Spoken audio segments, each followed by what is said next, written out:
Welcome into, I don't know what the fuck we're calling this thing, the Discord discussions with the TSK. It rings, so we're fucking rocking with it. We tried to bang one of these out before, and I don't know what happened, got lost in the ether. If it finds out to make its way to the interwebs, it'll be put in the lost episodes, if you will. But it's in catering. It's in catering and hanging out, finding. It's eating wings with the Miz, if you will. This is the TSK, is a fine group of individuals where we watch damn near any kind of professional wrestling, and yes, that includes the E and those who hate AEW. AEW is included. We watch it all, and that's because we love pro wrestling, not just, sports entertainment. So because of that, we have deemed ourselves somewhat experts, especially considering the fact that we've been watching fucking longer than some of y'all have been alive. So, if I can introduce everybody very quickly, my man with the greatest Mega Man looking shirt, which is a dub to the man Kenny Omega. This is my man DC, Daniel Crimmage. You've seen him on Max Wrestling before. Then we have my man repping the Brody King shirt, looking like he's straight out of 2006 with the emo love. It's all good in the hood. We call him the boy Kyle. Of course, absolutely. We look down at my man with the switchblade, the brother of the OGs, the OG fan bam right here, Robert Davis. Oh, my Lord Jesus. And, of course, if you can't recognize that face from some of the greatest fucking food content there is on YouTube, and if you're not fucking with it, we can't fuck with you. None other than my man, Harold Joseph Hunter. We are the TSK, and... well, the topic at hand is one that just it was smoldering hot. It looked to be going one way. Now we're flipping and reversing it. I know the majority of, if not all of us, we've kind of sided with the Bucks over the entire thing. And if you're not understanding what we're talking about the scrum that happened, the post-media scrum that happened between the Elite and Kenny Omega, or not Kenny Omega, and CM Punk. Because of that, there was the immediate. It was the hell of a fallout. Because of that, there has been this complete and total, I guess, bias siding. Either you are on the side of Punk or you're on the side of the Elite. And if you are on the side of the Elite, you're just watching AEW and you're just hanging out. You're loving life. If you're on the side of Punk, well, you're probably bashing everything AEW does. And you know what? We're here to figure out what might just fucking actually happen, because the reality is Dax Hardwood went on, I believe it was his own actual podcast or somebody else's. Thank you. It was his own podcast. And spilt his heart out saying that CM Punk was a guy that not only did he look up to and is great friends with, but he understands what he can bring to the business alongside the Elite. But then again, because of that, there is the immediate, oh, well, it's too biased. The Elite are only out for themselves and the da-da-da-da-da-da-da. So we're here to negate that. We're here to discuss that. We're here to discuss, is the Elite really out for themselves? Do we think they could be good enough business people in this venture? So whoever wants to jump in and start this out, give me your pros to them working it out. And who apologizes first? Let's go with that. I think, honestly, I don't think one party is completely innocent and one party is completely guilty. I don't think it's I don't think it's black and white here. As some people would have us believe. That is probably the only time I've heard that opinion so far. It's the only time. I mean, obviously we've heard it between each other, but as far as anybody on side of a recorded thing, I haven't heard anybody say they're each other to blame. Grown ass adults blew up at each other. Let's keep it funky. And to be fair, people say, "Oh, it's Punk's fault. It's the Elite's fault." I think some of the blame needs to be on Tony Khan. 1,000%. The comments that Punk made, Khan should have kind of stepped in and should have been like, no. I think he was kind of hit. Deer in a headlight. Yeah, that's exactly what that was. It's kind of hard. You can see it on his face. You can see it on his face. Where he's just, what do I do? You do. You know what I mean? Your top guy is all of a sudden just bashing people that started the company. I agree that while he's sitting right next to you, nonetheless. That's the worst part of it all. That makes it much more difficult. I agree. I think both people should apologize.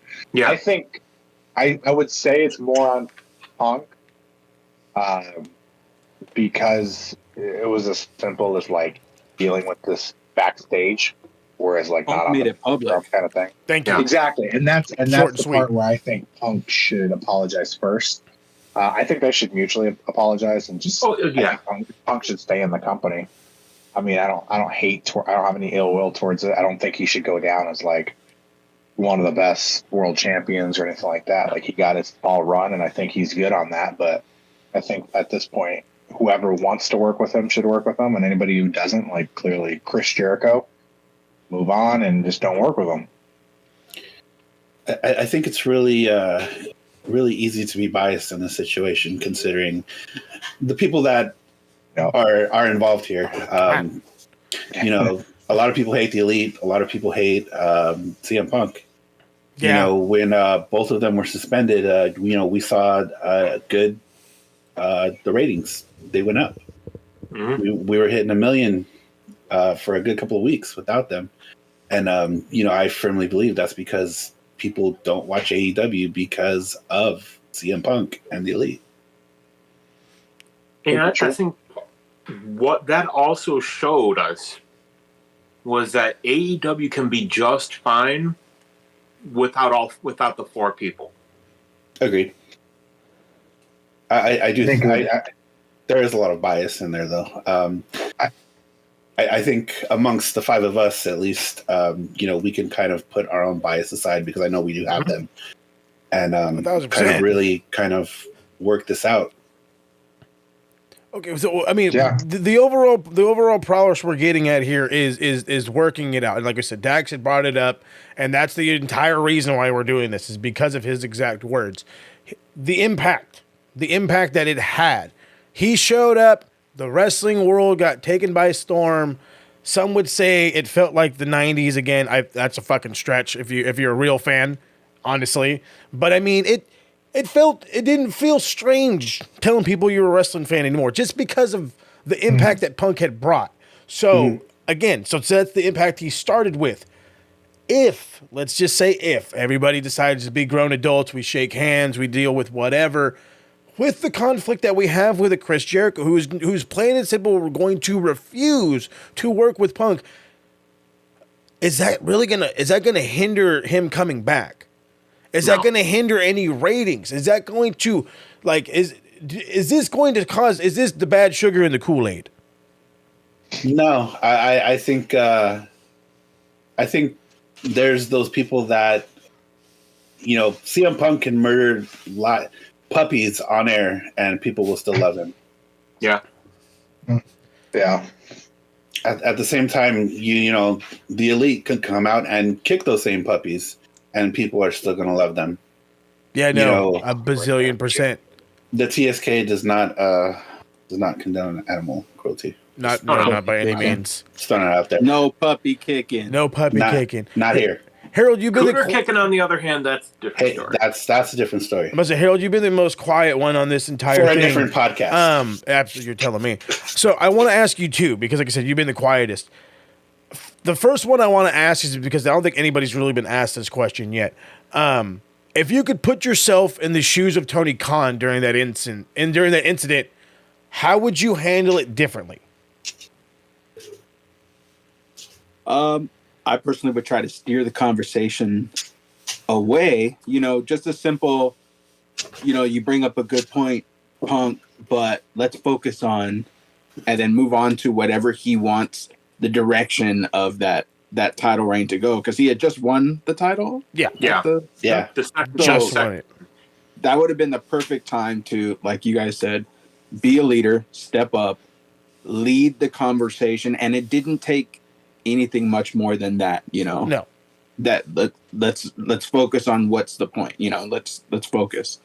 So I put blame on Tony Khan for that.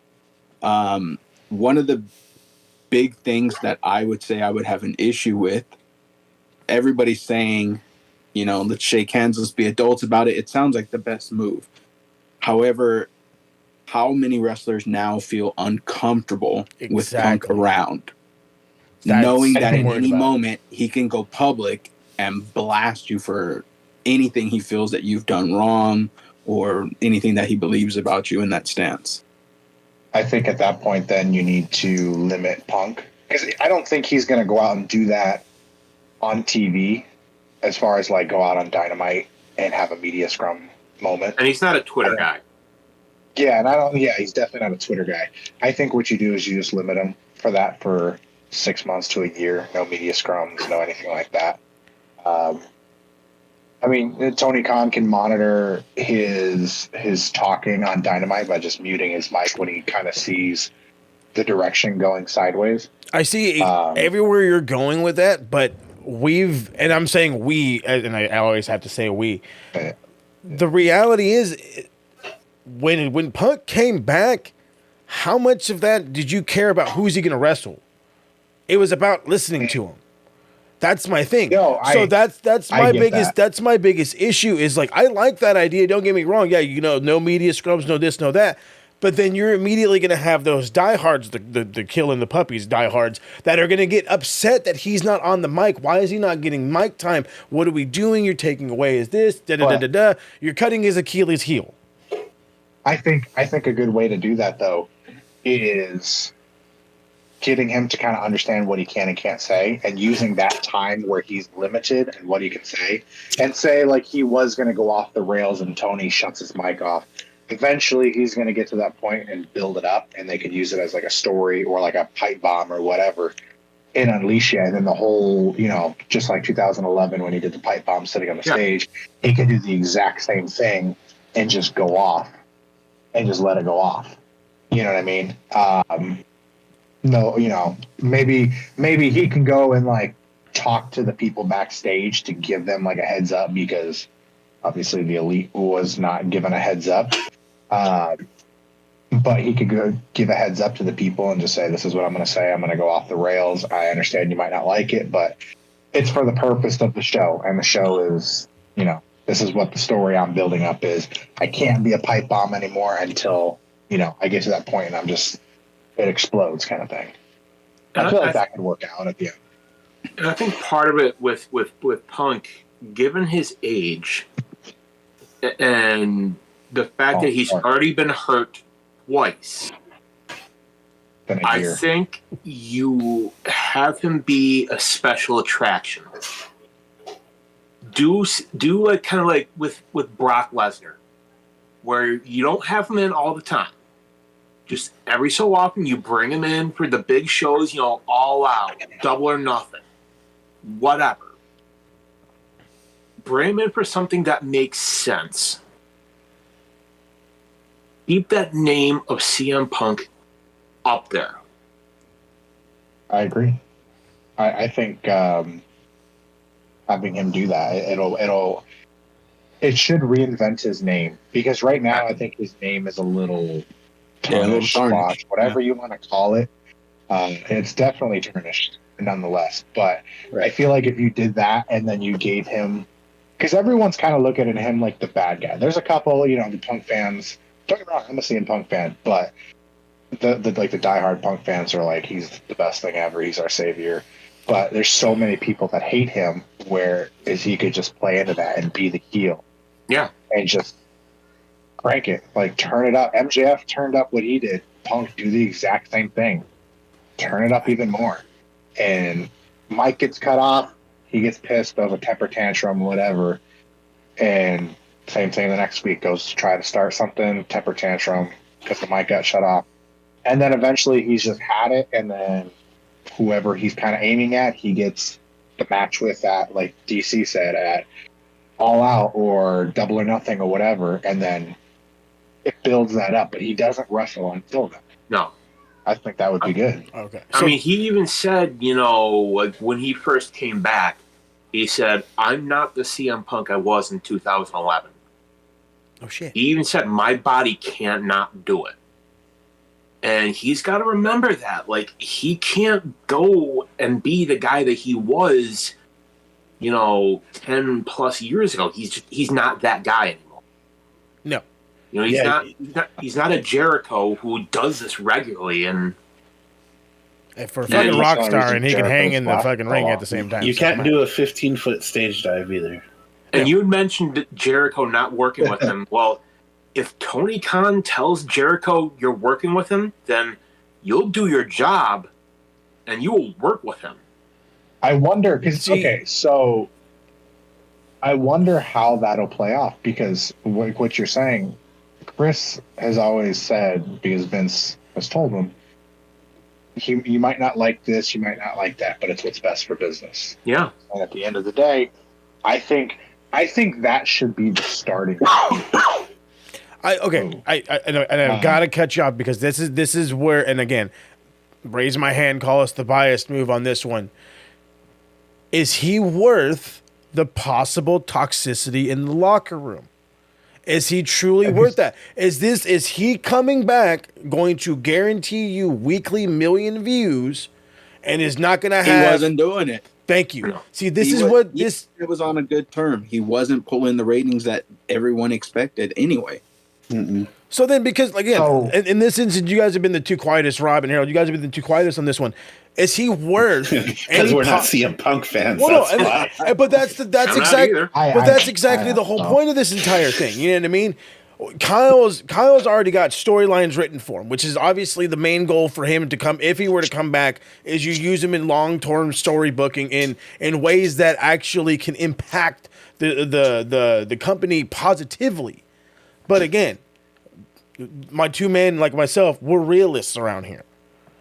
Is he worth possible locker room toxicity? Is he worth the bashing of your employees to the point where the diehards are willing to say that the Bucks can't run a Target, knowing goddamn well they sell out the toy section every month? Right. I'm gonna let Harold answer that one, but I got respect. So. I love it. Okay. Personally, I don't think he's worth it. I mean, granted, I'm not a CM Punk fan. I never have been.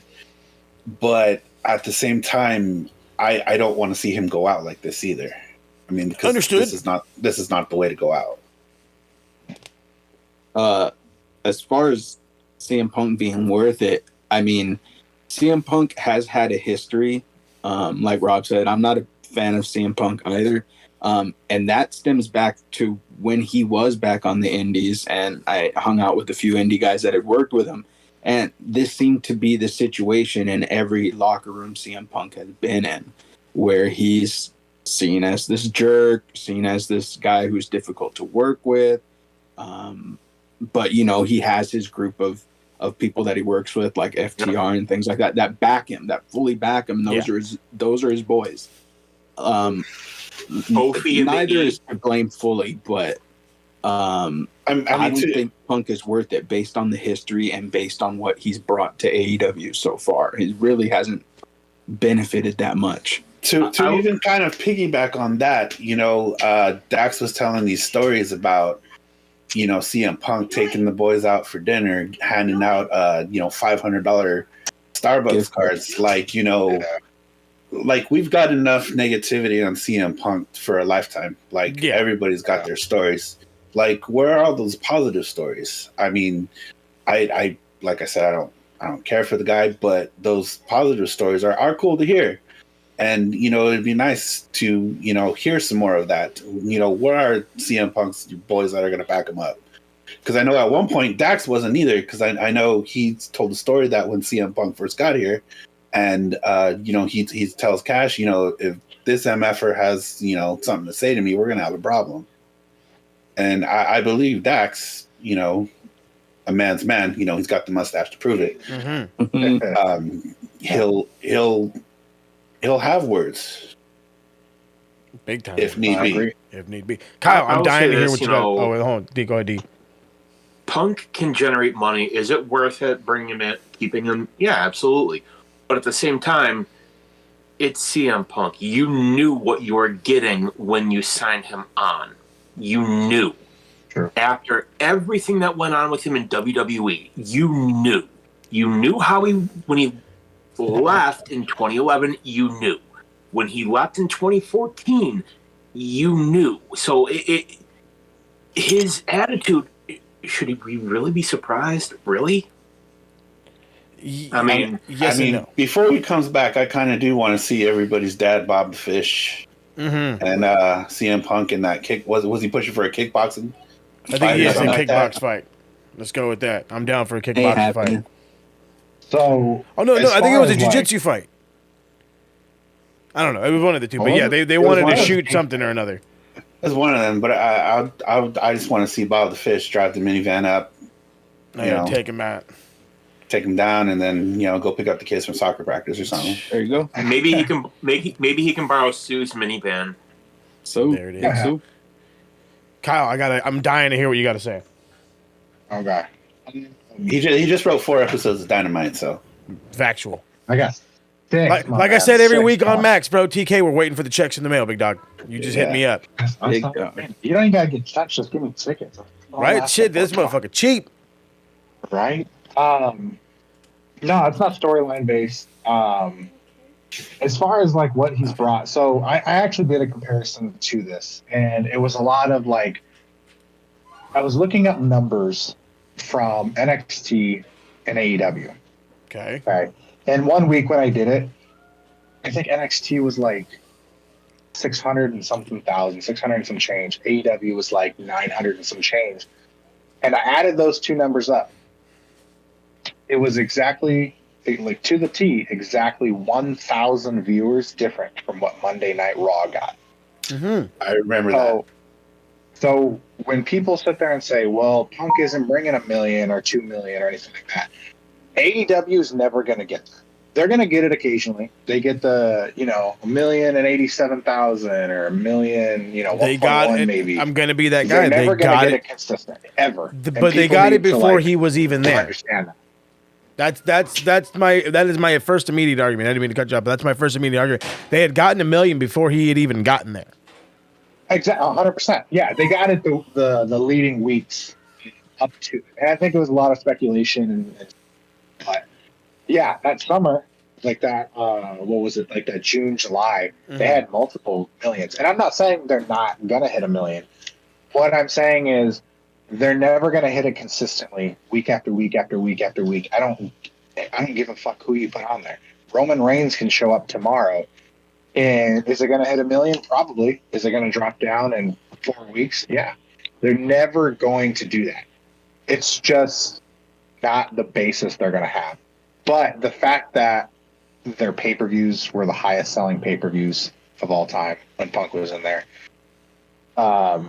He was top 3. I think he was number 2 on top 25 merchandise sold on Pro Wrestling Tees, just behind Danhausen. And the fact that this happened, when did this happen? June. That he was only in the company 6 months out of the year, and he was number 2. Okay. He was a massive draw. Ratings will never be the true tell. You know what I mean? SmackDown ratings are always great. You know what I mean? They're always doing 2.1, 2.2. They're on a giant network. When Roman was on Raw wasn't really doing 2.5 million views. Were they doing a little bit better? Yeah, they were doing maybe like 1.4 to 1.8 kind of thing, but they weren't doing consistently 2 million views. They hit it a couple times, but nothing crazy. It's just SmackDown's, I'm guessing, for everybody that watches SmackDown week after week after week, is the better show. It seems to be the better show. I just don't think AEW will ever hit that, but the fact that their numbers and pay-per-views, their ticket sales, their merchandise, everything else was up. Ringside Collectibles, which is the toy distributor, not the maker, but the distributor for all these new AEW figures, CM Punk was number 1. I think he was number 1 and number 3 of like the most sold figure in Ringside Collectibles, and that's everything WWE. That's exclusives. That's hard to get stuff. That's everything. And he was number 1, and I think number 3. He had his chocolate bar figure and then his actual official, like in the line figure. Okay. I'm gonna say it like this because I'm gonna be biased for 2 seconds. You're putting me to sleep. You're putting me to sleep, Kyle. I love you to death. But here's my thing, bro, because I remember this thing that was the supposed Wednesday Night Wars where they were racking 92, 90, was it 920, 925, 934, nines on a consistent basis, and there was no such thing as a Punk. Punk wasn't even he was an afterthought, you know what I mean? The guy comes in, and I understand. I think it was either you or DC who said, well, you have to think about the attitude that comes with him. You have to think about, what you get with him.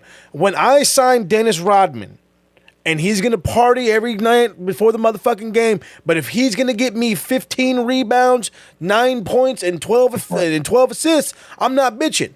But Punk ain't giving me that. Punk's not going out there like my starting center. He's going out there like a guy that I need to have him elevate my talent, which is the same thing I'm doing with my Daniel Bryans, with my John Moxleys. Okay. So let me ask you this. Aside from ratings, what hasn't he done? I mean, as far as like everything else surrounding the ratings, he's done everything else. The pay-per-view sales are up, the ticket sales are up, the merchandise sales were up. Everything that's like saying, I got the. But no, you said I might not have got the most points, but I got the most rebounds. I got the most assists. I got the most everything around it. You know what I mean? Which helped the team grow. But maybe I just didn't get the most points in the game. You brought up maybe I undershot a little bit. You brought up Pro Wrestling Tees. What was he ranked on the AEW shop? It wasn't 1 or 2, and it wasn't 3. So I didn't see the AEW shop one. Pro Wrestling Tees, of course, bro. He's Stone Cold Steve Austin has a shirt on Pro Wrestling Tees. Mick Foley still has a shirt on Pro Wrestling Tees. I can't count that. That doesn't help AEW. That helps Pro Wrestling Tees. No. Pro Wrestling Tees is just a distributor. Shop AEW goes through Pro Wrestling Tees. All you're doing is with Shop AEW, you're just saying here's an actual platform for AEW, gotcha. Okay. But it still goes through Pro Wrestling Tees. I'm talking out the side Pro of my Wrestling neck. Tees prints everything for every independent place or independent wrestler pretty much at this point. Okay, I dig that. So just because somebody logs on to Shop AEW and buys the Acclaimed, but doesn't buy CM Punk, doesn't mean CM Punk's not outselling them because everyone's ordering on Pro Wrestling Tees. CM Punk on Pro Wrestling Tees sold 100,000 T-shirts in 3 days. I don't know a wrestler that's done that since fucking John Cena and Stone Cold. True that. You know what I mean? In 3 days. I'm not saying lifetime. I'm not saying anything like that. In 3 fucking days. They did $1 million in merchandise sales. Okay. I mean, who's doing that besides Cena? I'm seeing your argument. I'm seeing it. Coach on, you're dying. Are you dying to get in this? You want to jump in on this? You want to weigh in on this? Are you a Punk lover? Tell me, how would you feel?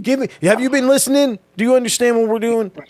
I understand what you're talking about. I'm not really big on CM Punk myself, so I mean.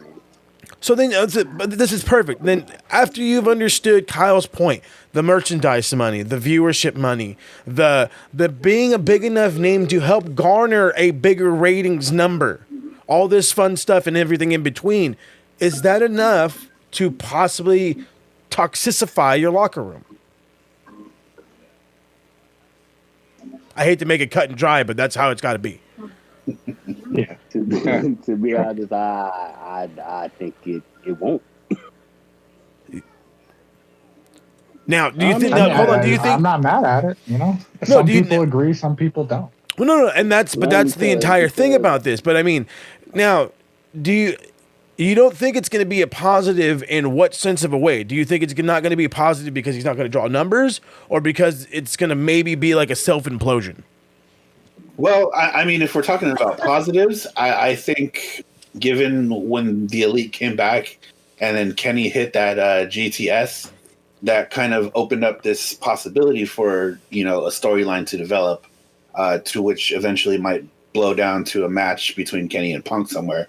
And I think that's a match that everybody wants to see at some point. And people are going to tune in to watch Punk get his ass kicked. I mean, that right there is going to be a ratings draw as is. People want to watch Punk get his ass kicked. Look at his UFC debut. Yeah. I really think he should come back, and maybe he's not facing the Elite at first. Maybe he faces, somebody else, and he just fucking squashes people a couple of matches and then gets the attention of the Elite, and Kenny beats the shit out of Punk. And you know what I mean? And gives the fans what they want. Yeah. There's so many ways around it. Yes, the toxicness can be a thing, but it's as simple as, Tony Khan holding a meeting saying, hey, we are going to we're going to hire Punk. Here's a piece of paper that says, yes, I'll work with him. No, I won't. And if you click no, you'll never work with him. You'll never be in a promo. You'll never be in anything. The worst you got to do is you got to see the coworker. You don't have to talk to him or anything. You see him in the locker room. But everyone's had coworkers that they despise. I mean, I've fucking almost punched out workers before. But now everyone has that. But now does that take the AEW is basically WCW 2.0 narrative and run with it? Because now you have your, I don't want to work with him. I don't want to work with him. I don't want to work with him. I only want to do this. I only want to do. Now, if you're making an exception for Punk, you're going to make an exception for Kenny. You're going to make an exception for Anthony Ogogo if he ever fucking comes back. That's my, and I hate to say it like that. Again, that's the dad thing. If I got to make the rule for you, I got to make it for everybody else. Well, I mean, not necessarily. You know what I mean? Because it could just be a one-person thing. Everyone just knows how bad Punk is. Here's the thing. I see a lot of people. I mean, you kind of bring up valid points and everything, but a lot of people saying all this stuff about Punk. There's a lot of wrestlers back then that had this exact same heat. A lot of hate towards them in the locker room. Oh, for sure. Along the lines of Hogan, the Flairs, the Triple H's. Shawn Michaels. I mean, Shawn Michaels, perfect example. The Super Cena, everything. We just didn't hear about it until years and years and years later. But everybody that worked with them understood that they had to work with them, or they were going to be in the locker room, or this and that. How many times have you heard that Triple H stepped on this person, or he's even said it in promos where you have to walk over this person and to get where you want to be? And I'm not saying Punk's out there squashing names to go be the world champion or whatever, but Triple H has done it. You know what I mean? Michaels did it. There's a million people that did it. But there's a good dozen or two that did it. And all these wrestlers still had to work with that throughout all these years. And then they came down later on in podcasts and in interviews and whatnot and said, oh, this guy, he did this, and Flair said this, and it's just, but they dealt with it at the time. And they were still able to have careers one way or another. And that could be the exact same way with CM Punk. I understand we're a lot more transparent nowadays where things get out media, podcasts are made, TikToks, Twitter, whatever. People can just learn to work with people at the end of the day. And that's why I said, where you get the option where it says, I want to work with Punk, I don't want to work with Punk. And that doesn't have to be with everything across the board. It's just CM Punk. Yeah, and maybe it's just for a short time for his remaining contract of 2 years, 3 years, whatever, and go, hey, these 6 guys are going to work with you for the next 2 years. These are your 6 talents. Make it work. And that's right. It. Especially if he's going to be a special attraction, if he's coming out once a month or something, once a pay-per-view. It makes it easier to work with that. Exactly. He doesn't even need a lot of guys to really work with. Yeah, exactly. You only need a handful, it's 4 to 6 guys, whoever it is. And maybe at the end, it's Kenny. Maybe at the end they do the finale, which is the Elite versus FTR and Punk. You know what I mean? And then it ends up being Kenny versus Punk. And then Kenny goes over and Punk does his goodbye and says, I'm done with pro wrestling. But at least he gets somewhat of a better way to go out. Redemption arc. I'm not a diehard Punk fan at all. I think, both sides handled this terribly, but nobody. This is not the way to go out. No, it's not. Nobody deserves this. I don't like Bret Hart either, but I don't think the way he went out should have been the way he went out. But it is what it is. I don't think Punk should have to suffer like that. And at the same time, if the whole locker room decides they don't want to work with CM Punk, it's not like Tony doesn't have other avenues they can go. Like he can go to New Japan, he can go to AAA, he can go to anywhere else. I mean, you bring in Naito, Okada, Goto. Exactly. Just give us dream matches at that point. If people have never worked with them before. Kenta. Oh yeah, there you go. Let's That's a get good one that right Kenta there. CM Punk. I mean, we We've been got clamoring. 150 plus talent in AEW. There is GTS on a pole people. match. There we go. Bring back Bob the Fish for a one night only. There you and just fucking bare knuckle fight, whatever it is. Right. That cage that Wardlow had.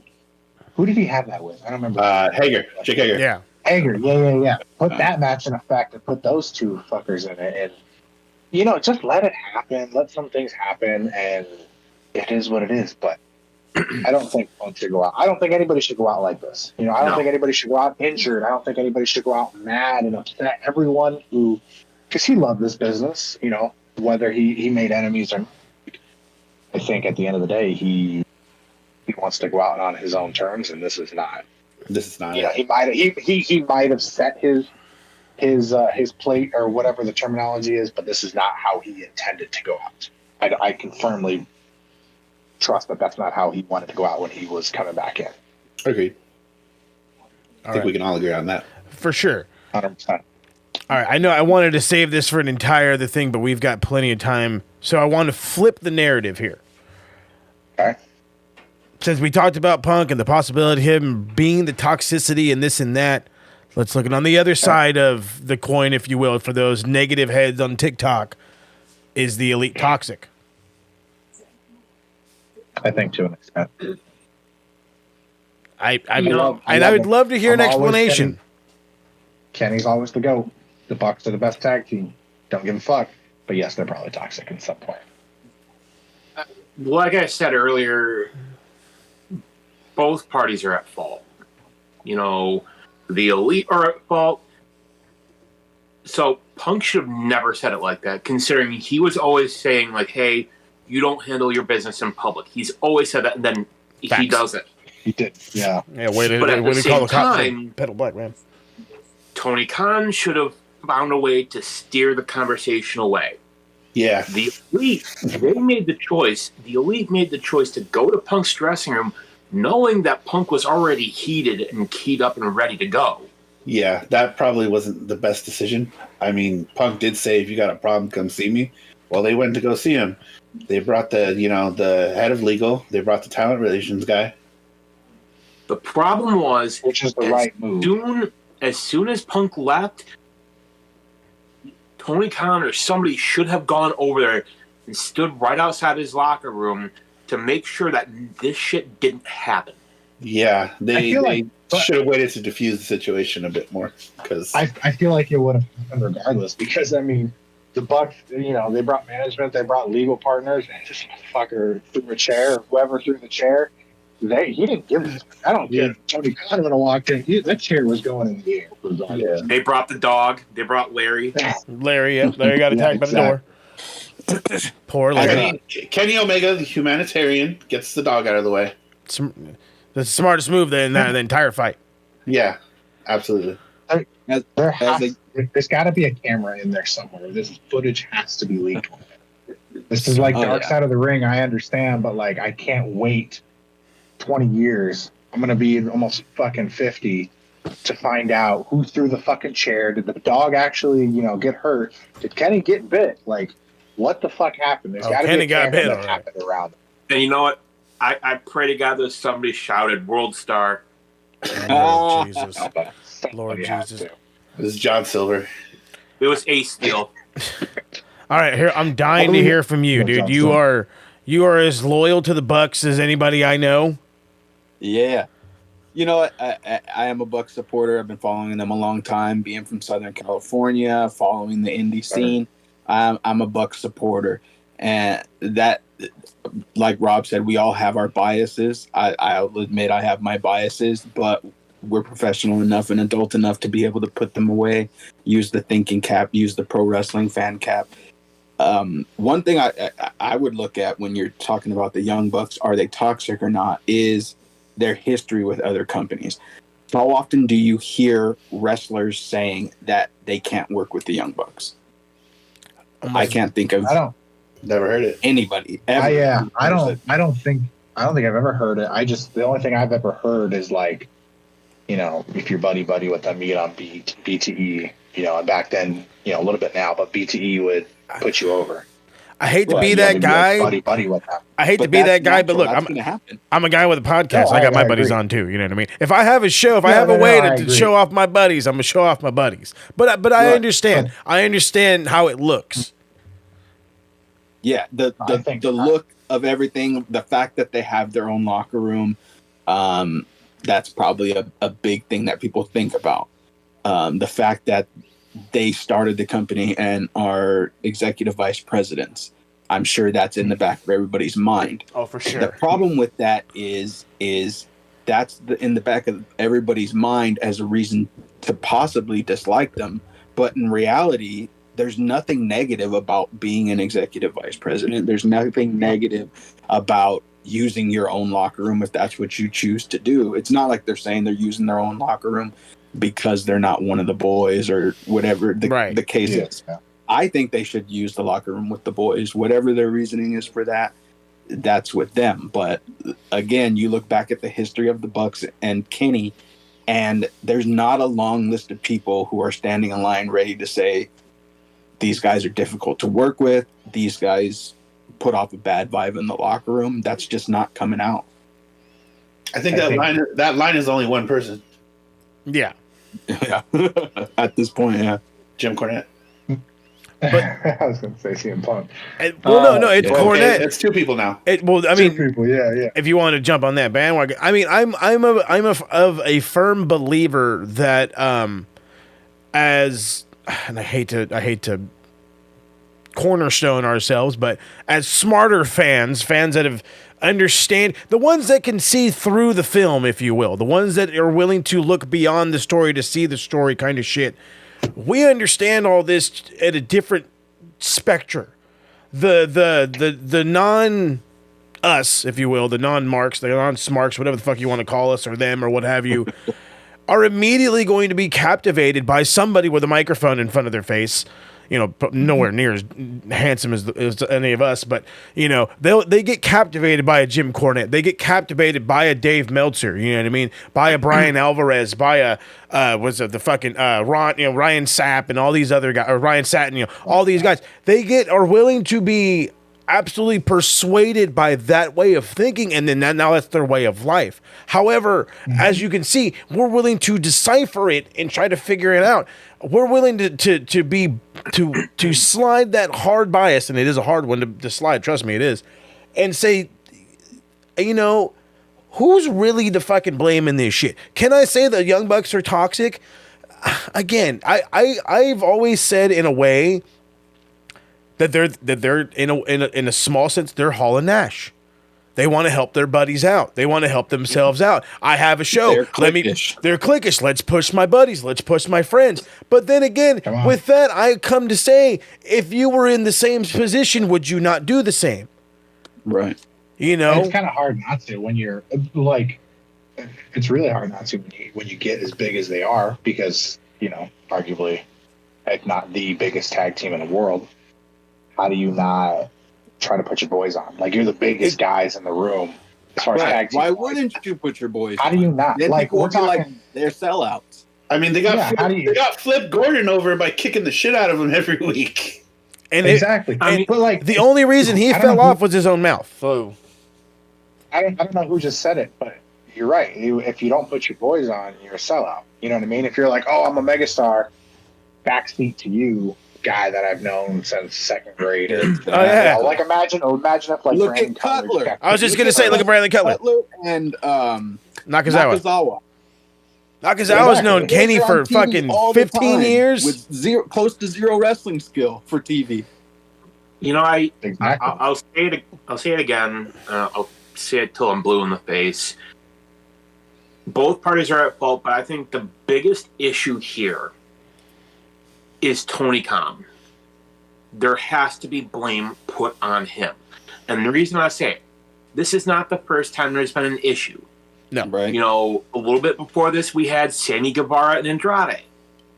Mm-hmm. Yeah, literally That a whole couple of days before the scrum. Yeah. Like, Mhm. Tony Khan needs to have a more firm hand with his talent and just say, this bullshit will not be tolerated. There needs to be punishment. Don't think it needs to hire any more help either. It's help ain't helping. How come? Let me ask you this: why do we never get this in WWE? I think it's because WWE sets some kind of rule that says these things don't go to online, social media, Twitter, whatever. Well, they have policy after policy after policy after policy. Exactly. They have probably triple the HR power that AEW has. And because of that, it's a lot easier to maintain and to deal with this shit. But I mean, that's where you've been in business for 50, 60 years, you know what I mean, since the 70s. That's where that comes into play. You know what I mean? The last story I even heard of something like this happening, it was like over 10 years ago, was like Batista and Booker T. Again, see, it's one of those ones where it's like fucking fell out of my mind. I don't remember that. Yeah, I don't remember that one. But that's where it is. They definitely, AEW needs to come up with something like that, where it's absolutely unexcusable anyway, and it's like you get dropped. I think the problem is when you get dropped like that, WWE did it and they weren't worried about people getting dropped because where the fuck were you going to go? TNA wasn't coming even close to beating WWE at the time. Not even. And now they're like, oh, well, yeah, they did. But it's like now it's like, oh, shit, well, AEW's running the corner. You know what I mean? Like Mandy. Mandy's a prime example of they just didn't care. But they still kind of care because I know that they're trying to get her back of some kind. But she's probably caring. You know what I mean? Because she's going to go AEW or go do her own thing. But I think a lot of talent that they weren't worried about before, they're a little bit more worried now. Because they can't just lose, big stars. Because those big stars are going to help. It's not going to crush WWE. Nothing will ever crush WWE, but it's never a good look when a big star jumps ship. No, I agree with you. So we only got a few more minutes left, so I'm going to try to keep this last one short and sweet, and this is going to be my little ultimatum game. So I'm going to go person by person. We're going to start with DC. I'm going to go in like a little... So it'll be DC, Harold, Rob. We'll finish with Kyle. So this is exactly the question, and I just want you to answer it and give me a short reason of why you picked it. If you could have one or the other, and this is what I mean, a consistent working relationship with New Japan Pro Wrestling, or have Punk back at full capacity, which would you prefer? New Japan. Give me a reason. Without hesitation. Give me a reason. There's more possibilities. There's more global possibilities. You got guys like Okada, Naito.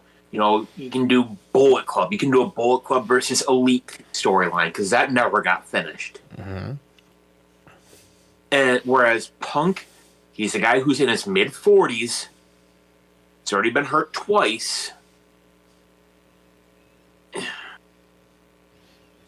I mean, how long realistically do you have him for? Probably this contract. I've got to think, the business side of me, and Kyle, you being a business owner, you can kind of understand that you got to think with your brain here. You got to think business-wise. What makes the most sense from a business standpoint long-term? Short-term, Punk, yes. Long-term, it's Japan all the way. There we go. Business hats on you, Harold. You picking New Japan or CM Punk? I was going to say, if you're asking me what I prefer, I'm going New Japan just because I would be more excited for the matchups and everything like that. But switching over to my business cap, I'd still actually say New Japan because, as DC was kind of hinting at, CM Punk's allure is going to fade at some point. No matter what kind of draw he's going to bring, it's going to stagger out over time. As compared with New Japan, you may not have a solid increase of ratings at all.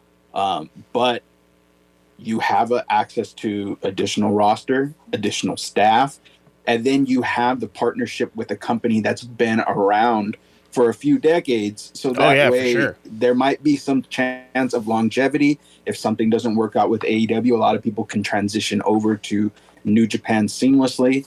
Maybe even help bolster New Japan dojo in LA. It's There just you go. it makes sense on both points to me, my wrestling preference and business preference, I think. All right, Rob, business cap.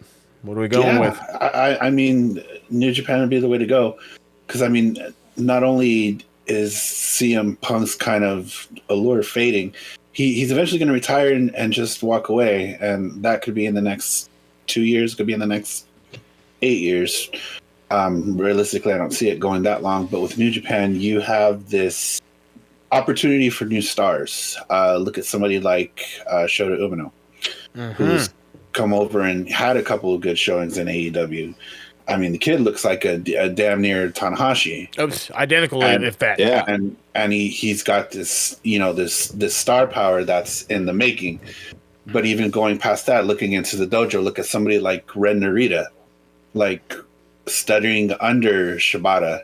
I mean, Ren Narita can probably be the next, killer Shibata in the ring. Like, you have this potential to develop these stars and have them coming into AEW and to possibly, build up New Japan strong.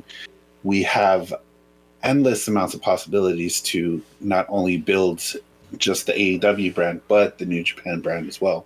Because people are going to watch AEW and they're going to say, hey, where are these people from? They're going to go get New Japan World, and it's not very expensive. It's like $7 a month. Yeah, barely $8. And they're going to start looking for, these guys. And then they're going to start discovering, Finn Balor was Prince Devitt. He's the one that started this whole Bullet Club thing. Shinsuke Nakamura, he's a, freaking megastar over here. In Japan, he gets treated like, what? Here. Different perspectives, for sure. I mean, we had good old Uncle Alan. AJ. Exactly. There's another one. World champion caliber Alan James Styles.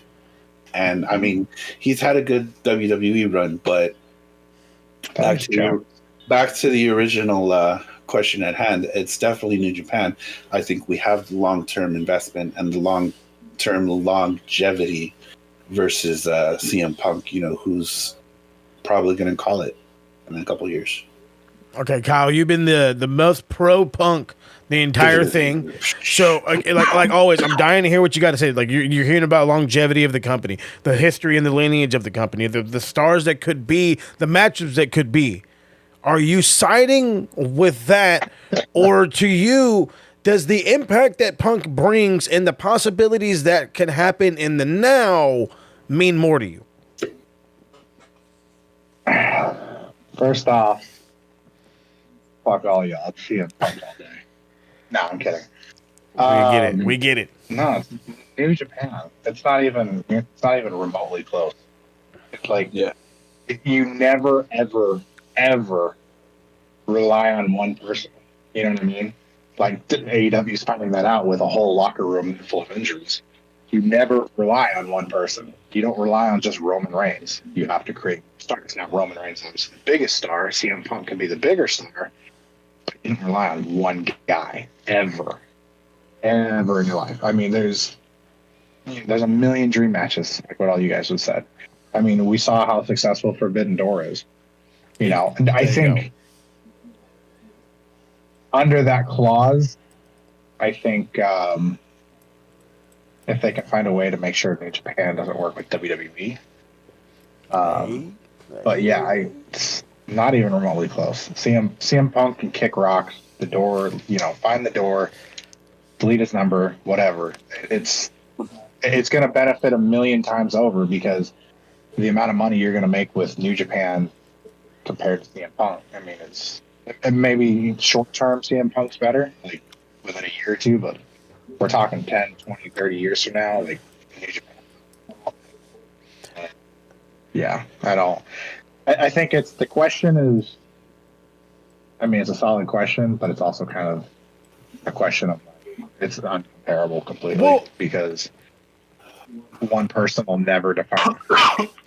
And I mean, No, I'm so glad that you brought that up. And the only real reason I asked this question is for those people that are on Facebook, Twitter, Instagram, TikToks, wherever, where they are so sure that Punk could rule the world. He is the genie without a fucking bottle, and he's got his wishes. He's free, whatever. He can do whatever the fuck he wants.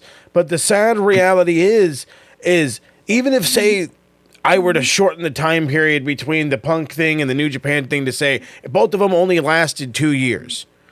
I hate to break it to you, but there was one guy for a while who ran the wrestling world, and because of that, that company actually lost a lot of ratings. And that guy was Hulk Hogan. Okay? And then he jump ships to WCW, does this whole thing. There is no gigantic star like that anymore. No. There are up-and-coming stars that you may not have heard of. You know, there were the guys, there was the Black Tiger Mask, you know, who came in and ended up being Eddie Guerrero. I mean, I never heard of that guy from Japan. Nobody ever heard of Ultimo Dragon before he showed up in WCW, but then you saw the lineage. But that's where, I mean, I hate to say that, yes, it is a very obvious question, but then again, we are not of the normal wrestling mind. We understand business. We understand what it means to be, CM Punk. Well, bro, you're not Hulk Hogan, and this isn't 1988.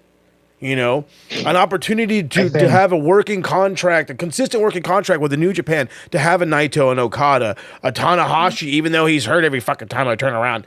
Having those guys at your disposal will literally help, not only, as you've all mentioned, not only build AEW, New Japan Strong, New Japan as a whole, but it helps enlighten the I barely give a shit fans to understand that when we say these guys were in Japan, they were this company. They may have been known under a different name, but a Finn Balor was a Prince Devitt. AJ Styles was still AJ Styles. He just I don't know, different color gloves. A lot better. Sorry. I mean, but that's you know what I mean. That's the whole thing. And then exactly how Rob had pointed out, look at fucking Nakamura, for crying out loud. The guy went from, hey, you're on, hey, what show's he on? To, holy shit, where's this fucking Nakamura at?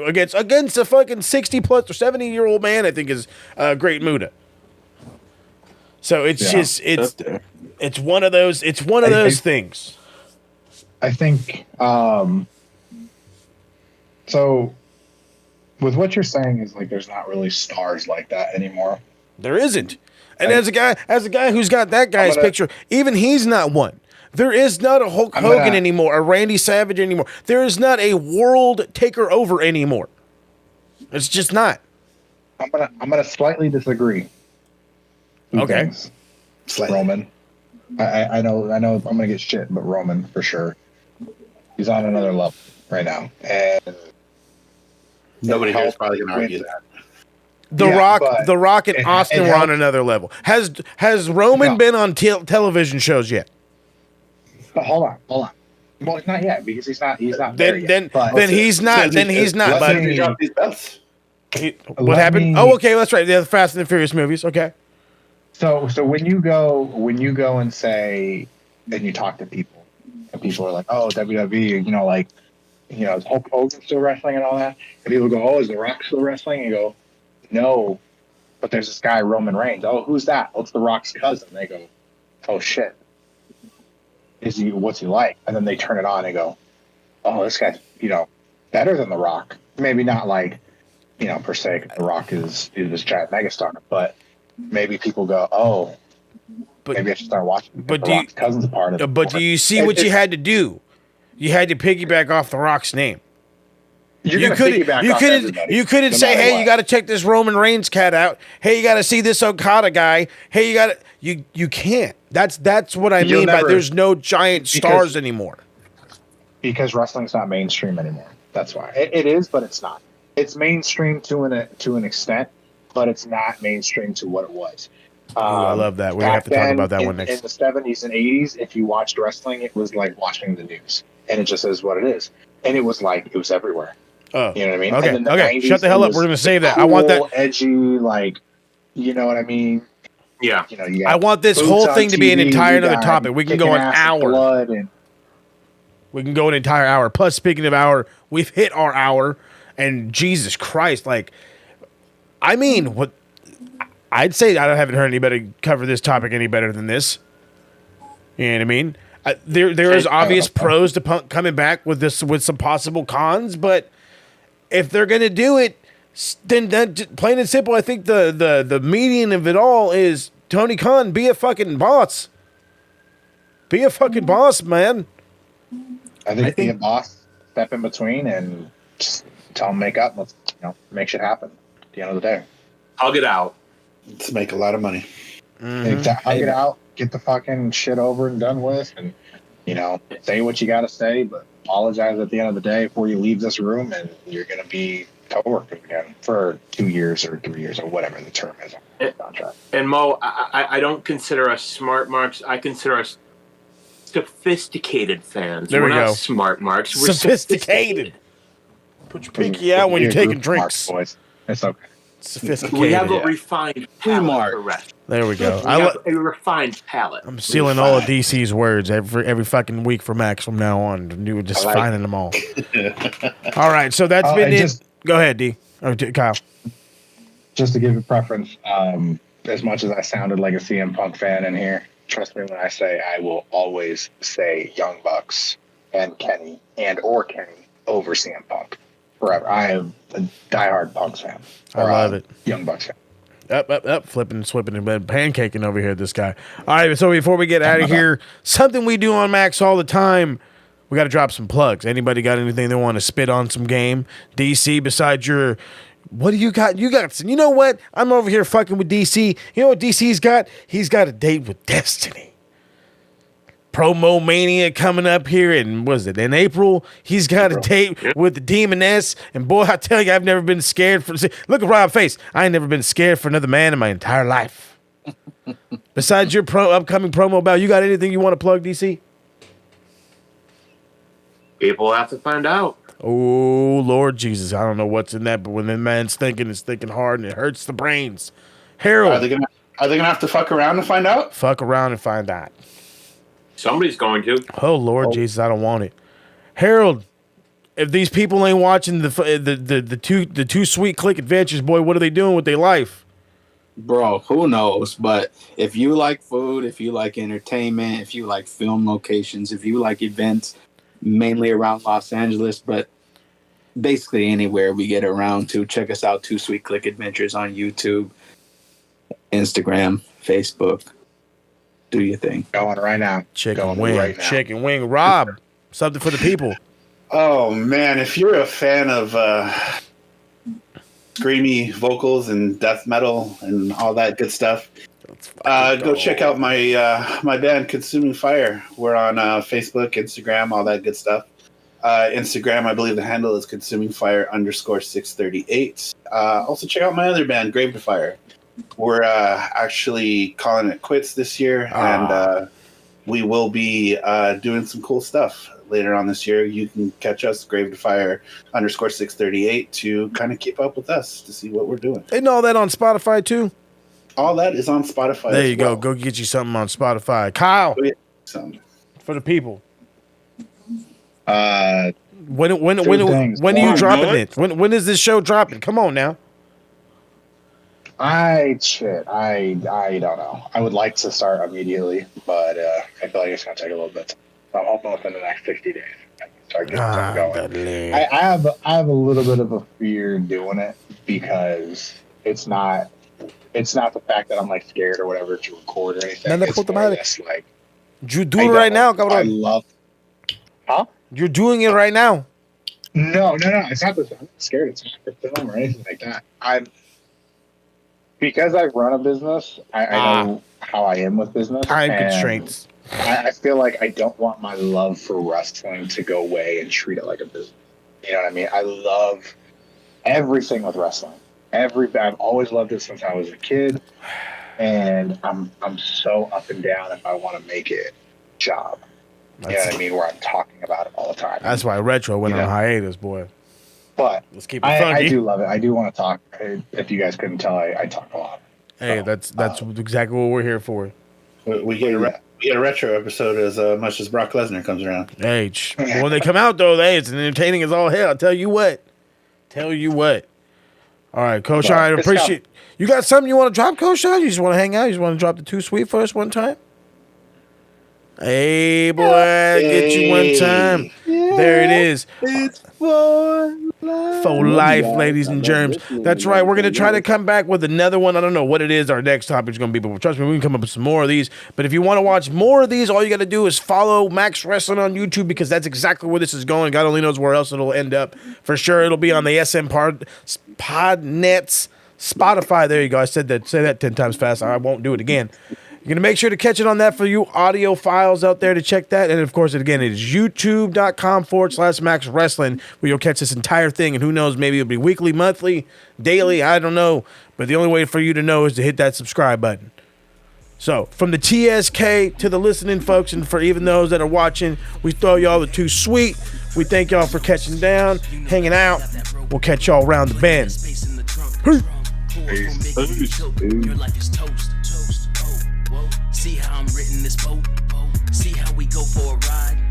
Kill you, then leave you to float. Yes, I'm a funny man. Yeah, I'm funny, man. Chase cheese and do the running, man.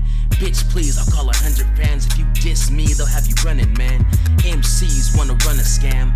Guns, cash, and they Instagram.